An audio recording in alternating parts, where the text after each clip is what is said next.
Boiba Mitra,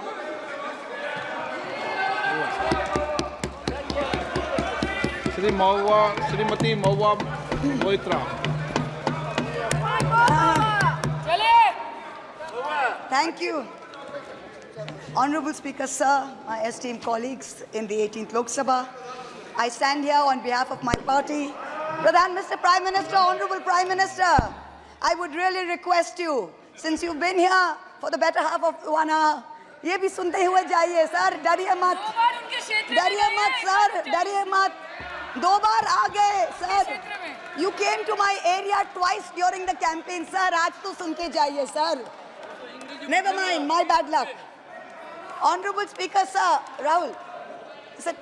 Honorable Speaker, sir, my esteemed colleagues in this newly constituted 18th Lok Sabha, I stand here on behalf of my party, the All India Trinamool Congress. कोई बात नहीं, वो मेरे LOP है, वो already मुझे सुन चुके हैं, वो मेरे LOP है. Honorable Speaker, sir, my esteemed colleagues, in this 18th Lok Sabha, I stand here on behalf of my party, the All India Trinamool Congress, to speak on the Honorable President's address. The last time I stood here, sir, I was not allowed to speak. I was not allowed to speak. आप लोगों ने let me finish. Dimple, let me finish. Guys, ignore. Please. Let me finish. And जिसको जाना है, please जाइए, no problem.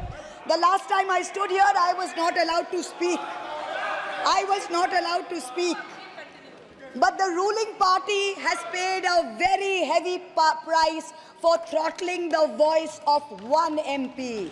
मुझे बैठाने का चक्कर में जनता ने आपके 63 सदस्यों 63 जन को परमानेंटली बैठा दिया. You have gone down from 303 to 240. In my maiden speech in the Lok Sabha in June 2019, I spoke on the 7 signs of fascism that were taking over this country. 5 years to the date, on June 27, 2024, this House saw the unprecedented scene of the marshals welcoming the President of India, the Honorable President, with a Sengol in their hand. The Sengol is a symbol of the supreme authority of a monarch. It has no place in the temple of a constitutional democracy. But, Honorable Speaker, sir, it is understandable why this happened, because the BJP has still not understood that their 303 brute majority, their Rajtantra, has been reduced to a 240-seat minority by the Loktantra. They are still living in the world of the Sengol. This sudden changed reality, this new reality, is yet to sink in for the treasury benches, and especially for the speech writers of the Honorable President's address. The speech that the Honorable President read out, she said, the people of India have elected a stable government with a clear majority. Please do not embarrass the office of the President by using poorly edited cut and paste versions of old speeches. This is not a stable government. It depends on multiple allies with a history of U-turns. It has not got a simple majority. The BJP is 32 short of 272. It is going to be a very hard landing for the treasury benches, as was obvious today. This time, there are 234 warriors this time, firmly united, and we have walked through fire to walk through these doors, so you will not be able to shut us up this time the way you did last time. There are numerous statements in the Honorable President's address that defy even a tenuous link to truth and to reality. Like in my 2019 maiden speech when I spoke on 7 signs, today I have picked out 6 themes from the Honorable President's address, and I will analyze how each of them is an exercise in fallacy and exercise in untruth. The address covers many issues, but I have chosen 6 themes. The first theme, the Northeast. The Honorable President's address says that the government has increased allocation for the Northeast by 4 times, has worked for increased and lasting peace in the area. Now, I have one question. Why is the word Manipur nowhere in the speech? Why do we refer to the generic Northeast? During the Lok Sabha campaign, the BJP, the ruling party, the Honorable Prime Minister mentioned many words beginning with the letter M. Musalman, Mullah, Madrasa, Mughal, Mutton, Machli, Mujra, Mangal Sutra, but not once did they mention Manipur. We don't need to act east. The government says we want to act east. We don't need you to act east. Look east, walk east, and most important, embrace east. I stand here for my brothers and sisters of Manipur, and I quote the revolutionary poet Pablo Neruda. One morning the bonfires leapt out of the earth. One morning the bonfires leapt out of the earth, devouring human beings. And from then on, the fire. From then on, blood. Come, see the blood on the streets. Come, see the blood in the streets. Please go to Manipur, see the blood in the streets. The second theme in the President's address, women empowerment. The speech says, women in our country have been demanding greater representation in the Lok Sabha and Vidhan Sabhas, and today they stand empowered by the Women's Reservation Act. This is a complete untruth. Firstly, you conveniently delayed reservation for women in parliament because you actually fear women. You fear Nari Shakti. You want their support, but you certainly don't want us here. The 17th Lok Sabha had 78 women, 14.3%.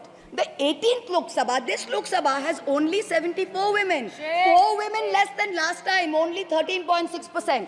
The ruling party, the BJP, had called a special session to bring in the Women's Reservation Bill. They have got a shameful 30 women MPs out of 240, only 12.5%. It is only Mamata Banerjee's Trinamool Congress that in 2019 had 37%, and even this time has got 38%. The President's address talks of a comprehensive campaign by the government to enrich and make 3 crore women Lakhpati Didis.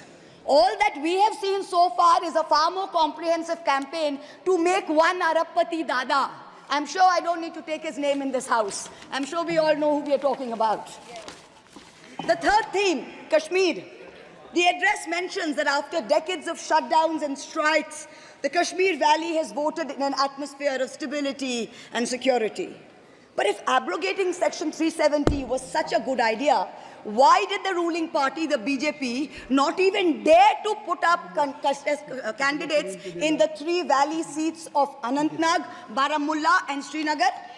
If 370 was such a big deal and you were going to campaign on the basis of 370, you did not even dare to fight the seats. The Kashmir Valley has voted in MPs who were against your 2019 decision. You downgraded Ladakh into a union territory. You told them it was a temporary move. Today, 5 years later, the Ladakhis are still waiting. They have not got back their statehood. You have not given them a legislature. You have not included them in the 6th schedule. You have not given their demand of 2 separate seats of Leh and Kargil. As a result, in the current Lok Sabha, the Ladakhis have relegated you to 3rd position in the Lok Sabha. You lost it. The 4th theme in the Honorable President's address, the Election Commission of India. The speech expresses gratitude to the ECI for conducting the largest election in the world. With all humility, with no intent to denigrate the office of what used to be the august constitutional body of this land, let us as members of this opposition put on record that we won in spite of the EC, not because of it. The commissioners chosen by a government-dominated panel in willful disobedience of the Supreme Court turned a deaf ear to the most egregious violations of the Model Code of Conduct by the ruling party, by the Honorable Prime Minister with his hate-filled speeches and his divisive religion-based rhetoric. This country has been ashamed and disgusted by the language used against minorities during this campaign. This election will go down in history where an eager and compliant election commission turned a blind eye and a deaf ear against the excesses of the ruling party when the MCC was in effect. Opposition leaders were arrested, party accounts were frozen, ED and CBI even came into our election offices with impunity. Ultimately, the voters took charge and they said, "Bahut ho gaya. Enough is enough." The fifth theme, and here I have to commend the speechwriter's very dark, almost macabre sense of humor. The Indian Railways, aviation and infrastructure. The address says that work on the Ahmedabad-Mumbai bullet train is going on at a fast pace, and Indian Railways is doing feasibility studies for bullet train corridors in the north, in the south, in the east of India. Now I'm going to ask the government a question. Why are you, Honorable Chairperson? Is this a cruel joke? You are sanctioning 1,08,000 crores, 1,08,000 crores for one single Mumbai-Ahmedabad bullet train. A basic high-speed rail network costs 200 crores per kilometer. The Indian Railways is touting the Kavach anti-collision system. It's an automatic train protection system as the cheapest in the world, says 50 lakhs per kilometer is the cost. The total rail tracks in India is roughly about 126,000 kilometers. So the cost of covering all of India with Kavach is going to be 63,000 crores. All of India's Kavach costs 63,000 and one single Ahmedabad-Mumbai bullet train costs 1,08,000. Please look at the numbers. Last June in Balasore, 3 trains collided, 296 people died. The ministry said Kavach was not operational on that route. Last week, Kanchenjunga Express collided with a goods train in New Jalpaiguri. 10 people died. Again, the ministry said Kavach is not operational on the route. The Economic Times had a survey which said at the current level of funding, it will take 50 years for all of India to be covered under Kavach. And you're telling us about bullet trains. And please don't start shouting about what it was during Nehru's time. We don't know and we don't care. False equivalences cannot take the place of real body bags. The address mentions about how India is apparently the 3rd largest domestic aviation hub of the world. In truth, India's airports have become domestic hazard hubs. First in Jabalpur, then in Delhi, then in Rajkot. Newly constructed airports have canopies falling down, killing people. The newly constructed Rampat in Ayodhya has had 3 cave-ins in the last week. The Pragati Maidan tunnel is flooded. The Atal Setu has developed cracks. The Ram temple's roof is leaking. This is exactly what happens when infrastructure is poorly planned and rushed in order for photo opportunities by the supreme leaders. The sixth theme, competitive cooperative federalism. Honorable Chairperson, sir, the last decade saw the most brutal government-sponsored throttling of cooperative federalism that this country has ever seen. I speak for my own state of West Bengal. The centre has withheld 7,000 crores in Manrega funds. 17 lakh households have been deprived for work already done. It has held back 8,200 crores under the rural housing scheme, over 11 lakh houses sanctioned but not paid. Another 1,000 crores has been held back in pension and PMGSY. A total of 16,000 crores. When we went to meet the Rural Development Minister, we were dragged out by the Delhi police and bundled into prison vans. Last week, as a delegation, we went to meet with Atishi of the AAP, who was on hunger strike. Look at what is happening in the AAP government in Delhi today. The Aam Aadmi is in power in Delhi. There was a 1994 water sharing agreement which mandated Haryana to release 613 million gallons of water per day to Delhi. Haryana is run by the BJP government, and they have reneged on this agreement. They are releasing 100 million gallons less per day, as a result of which 28 lakh people in Delhi are having to go without water per day. This government's competitive cooperative federalism seems to be an exercise in how to compete on how to choke opposition-run states. भैया हमको बैठाना हो, आप पे बहुत भारी पड़ा, हमको मत बिठाइए, बहुत भारी पड़ा आप पे, बहुत भारी पड़ा.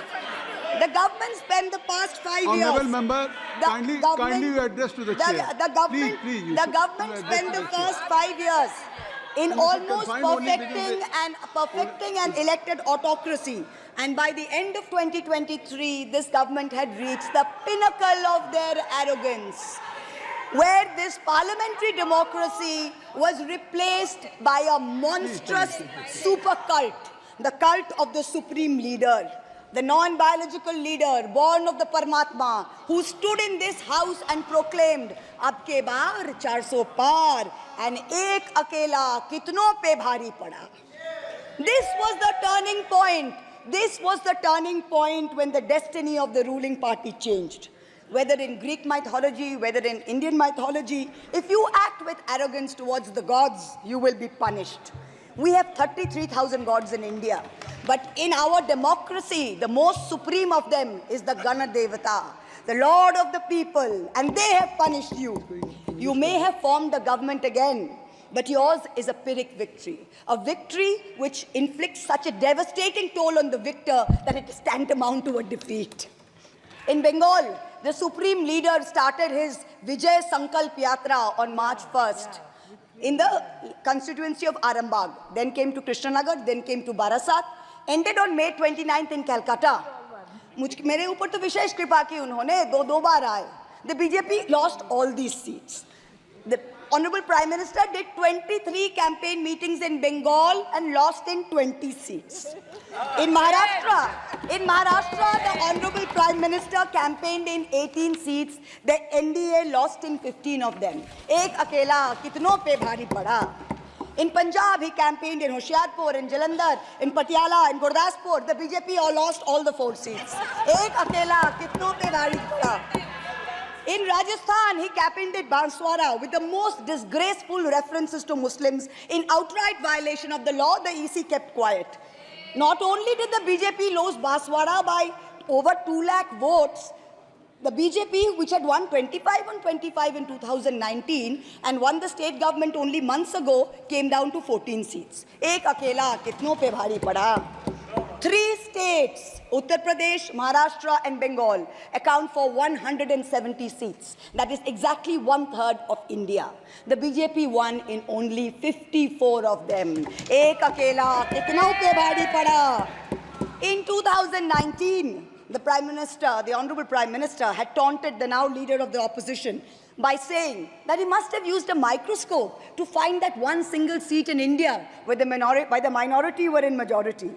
Honorable Chairperson, sir, it is so ironic that today the majority needed no microscope to turn the BJP into a minority. जहाँ भी majority है, वहीं आप ही minority बन गए. आप तो घुस-घुस के मारने वाले थे ना, इस बार तो जनता ने घुस-घुस के मार दिया. The treasury benches have always claimed that the opposition lacked in hard work and in merit. We are all part of a Parivarvad. We are dynasts. Whereas they are proud to be part of a meritocracy. They are proud to be part of a Modi ka parivar.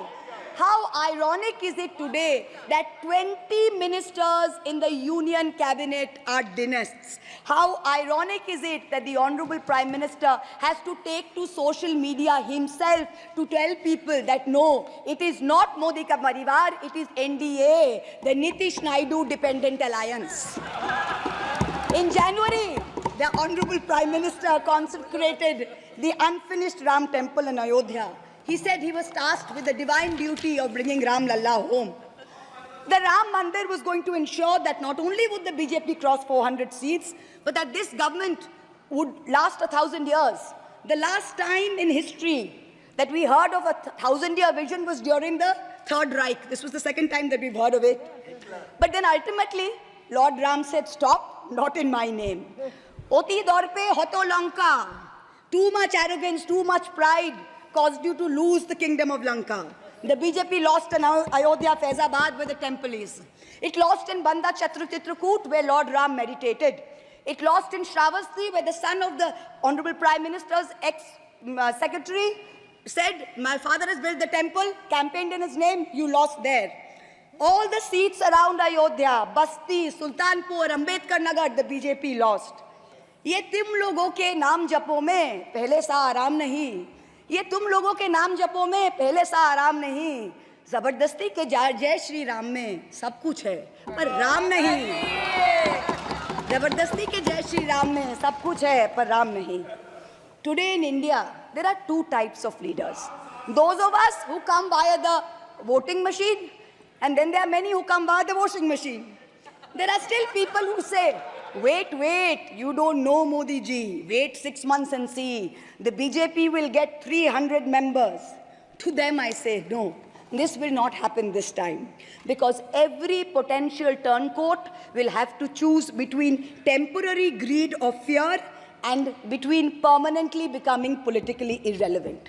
So you can offer you can accept a temporary offer of a ministry, you can accept a temporary settlement of an existing trumped-up CBI or ED case, and you can switch parties. But when you go back to the electorate will punish you. Most turncoats have been punished by the electorate.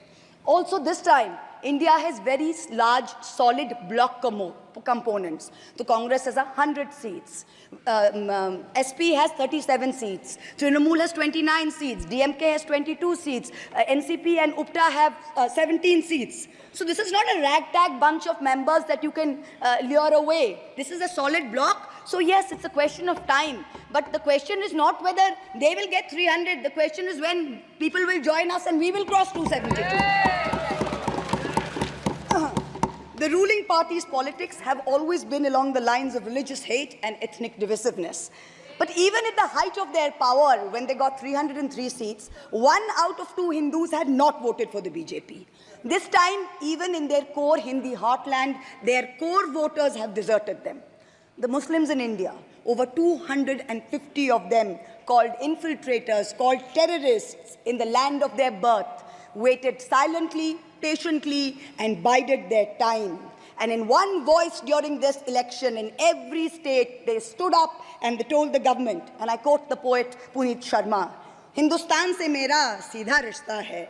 Tum kaun ho be? Tum kaun ho be? Kyun batlau tumko? Kitna gehra hai?"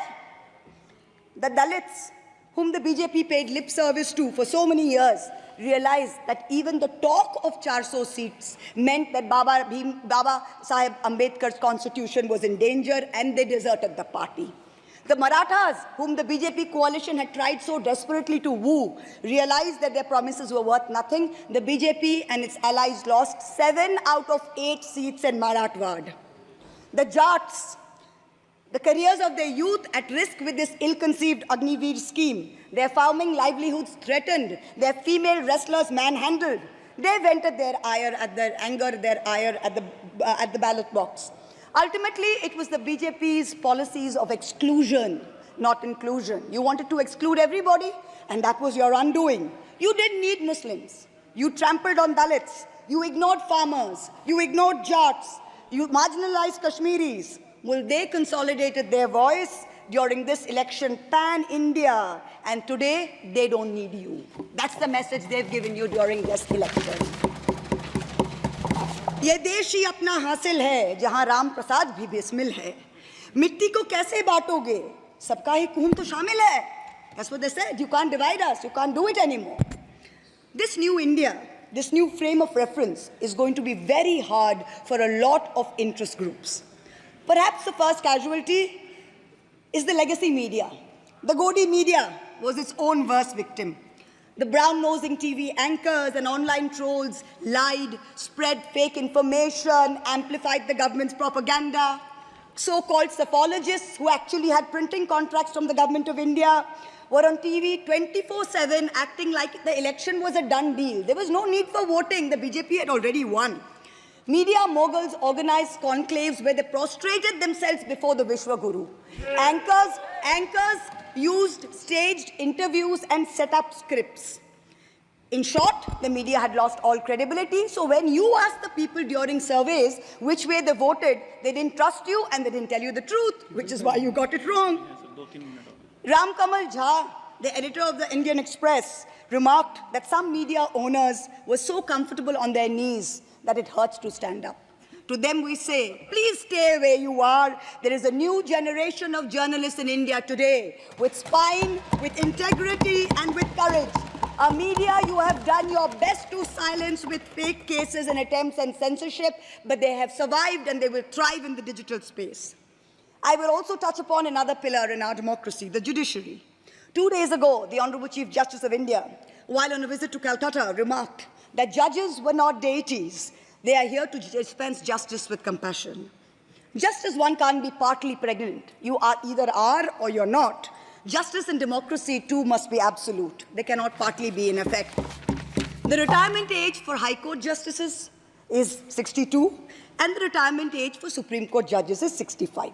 Now, this has unfortunately contributed to High Court judges kowtowing to the Supreme Court Collegium and to the government for a last-minute elevation to be able to serve for 3 more years and then qualify for further sinecures, such as the head of the Lokpal, the head of the National Human Rights Commission, chairman of various tribunals. It has come to such a state that opposition leaders framed in politically motivated cases are denied and bail and denied justice simply because judges are even scared to touch their case for fear of offending the government. Today I say, the poorest people in India who have perhaps the most to lose from offending the government in power, they have shown spine and risen to the occasion. Your lords and ladyships, heed thy inner voice, have a spine, rise to the occasion. 7 months ago, on the 8th of December, this house was transformed into a Kuru Sabha, presided over by a blind Dhritarashtra, where Dushrasan Darbaris made every attempt to disrobe Draupadi. The Ethics Committee that voted to recommend my expulsion on the 9th of November, they voted 6-4, had 10 members and 1 chairperson. Of the 5 Lok Sabha members from the BJP, 4 have not returned to the House. The chairperson, a BJP member, has also not returned. The Congress turncoat from Punjab who voted against has also not returned. The BJP lady MP from Maharashtra who started the debate in the House on behalf of the BJP has also lost. Much like Lord Krishna protected Draupadi, the people of Krishnanagar have protected me. In the last year, a lot of people look at me and say, oh, Mahua, you must have lost a lot. You lost your membership, you lost your house. And by the way, I also lost my uterus due to a surgery. But you know what I gained? I gained what Rahulji said, the freedom from fear. I do not fear you. I will see the end of you. We will see the end of you. Your ED, your CBI, your income tax, your trolls, your media, your bought-out judges, nobody can scare us. The people of India are patient. They will wait patiently for this government to fall. And I hope that whoever writes the next speech for the Honorable President of India will give her the respect and the honor due by not filling it with falsity. This government has dishonored the office of the President by giving her a script that is full of lies. We wait, and the people of India wait, for the restoration of her honor and for the honor of her august office. It is in this hope that I bow my head to the holiest of our books in its 75th year of adoption. Hail the Constitution, Joy Sangvidhan. Thank you.